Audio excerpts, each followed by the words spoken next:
Oke, selamat siang. Baiklah, hari ini kita akan belajar tentang pemrograman web. Nah, kita akan belajar tentang komponen website.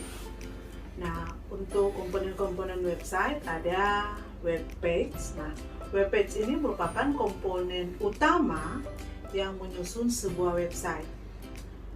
Jika website adalah sebuah rumah dan web page dapat diibaratkan adalah sebuah ruang. Nah, rumah yang baik dan layak tinggal tentu memiliki beberapa ruang di dalamnya, seperti misalnya kamar tidur, ruang keluarga, ruang tamu, dan sebagainya. Nah, ketika kita mengakses sebuah website, maka pengakses akan sampai ke homepage yang umumnya merupakan laman pembuka sebuah situs. Biasa kita menyebutnya dengan indeks. Nah, itu komponen website pertama. Kedua, kita mengenal istilah domain. Nah, domain itu adalah alamat di mana sebuah website dapat diakses melalui browser. Jadi menggunakan analogi rumah, berarti domain adalah alamat dari rumah tersebut.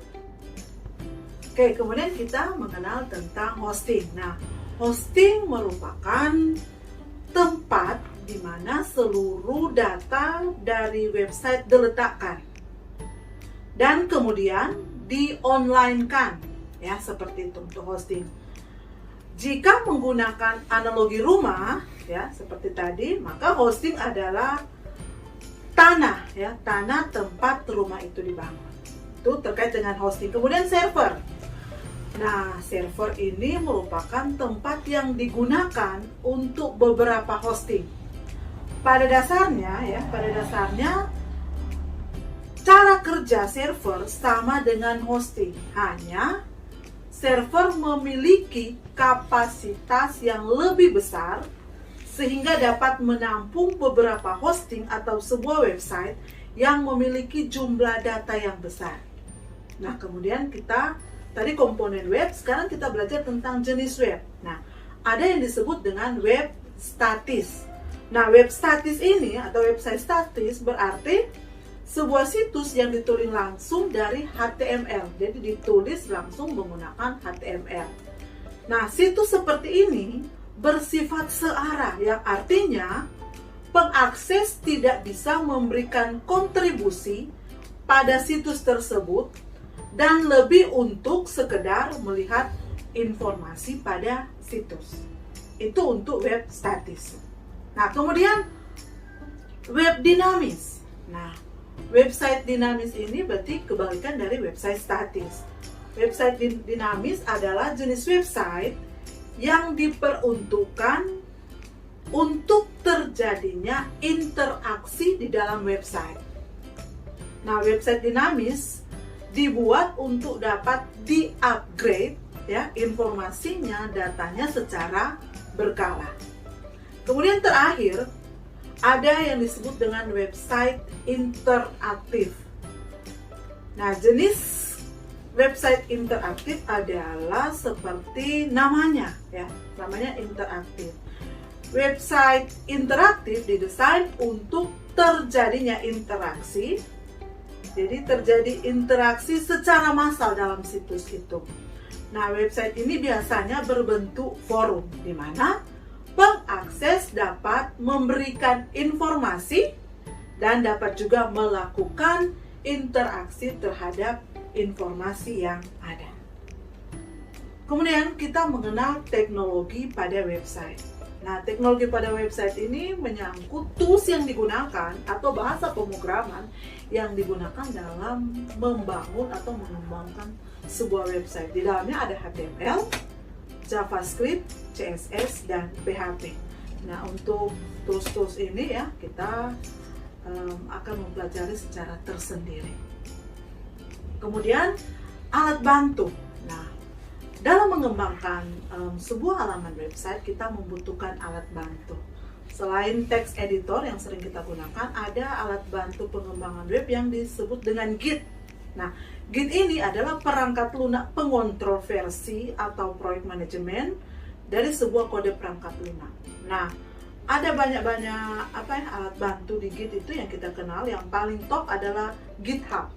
Nah, GitHub ini adalah layanan web bersama untuk proyek pengembangan perangkat lunak yang menggunakan sistem pengontrol versi Git. Nah, GitHub menawarkan paket gratis dan komersil untuk proyek sumber terbuka yang diluncurkan pada tahun 2008. Nah, GitHub ini adalah situs Git terpopuler. Kemudian ada Bitbucket dan GitLab. Kemudian CMS. Nah, CMS ini adalah Content Management System. Nah, Content Management System ini atau kita sebut dengan CMS adalah aplikasi web. Jadi, aplikasi web yang berisikan template untuk mengolah isi halaman web secara mudah.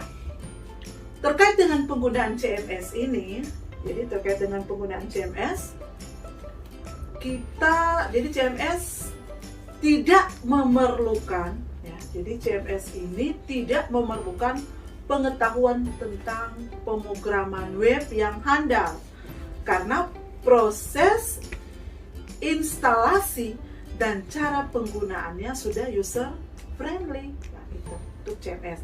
Oke, ada jenis-jenis CMS yang sudah sangat terkenal, bahkan mungkin kita pernah menggunakannya. Di antaranya misalnya CSS untuk membuat personal blog ya. Kemarin banyak mahasiswa yang menunjukkan blognya ya. Dan salah satu CMS yang digunakan adalah WordPress ya, seperti itu. Kemudian ada CMS untuk membuat e-commerce ya. Contohnya Drupal ya, seperti itu. Kemudian ada CMS untuk e-learning ya. Contohnya Moodle yang sekarang kita gunakan. Jadi itu terkait dengan CMS. Kemudian jenis framework berbasis scripting language PHP, kita mengenal CodeIgniter, ROR, Cake PHP, dan Fusebox. Jadi demikianlah materi kita pada siang hari ini. Berharap agar semua mahasiswa bisa menambah pengetahuannya dengan mencari lagi beberapa referensi yang terkait dengan materi ini, sehingga kita semakin mengupgrade ya pengetahuan dan keterampilan yang kita peroleh, sehingga apa yang menjadi target kita menjadi seorang pengembang web yang baik itu boleh tercapai di kemudian hari. Oke, demikian. Selamat siang dan terima kasih.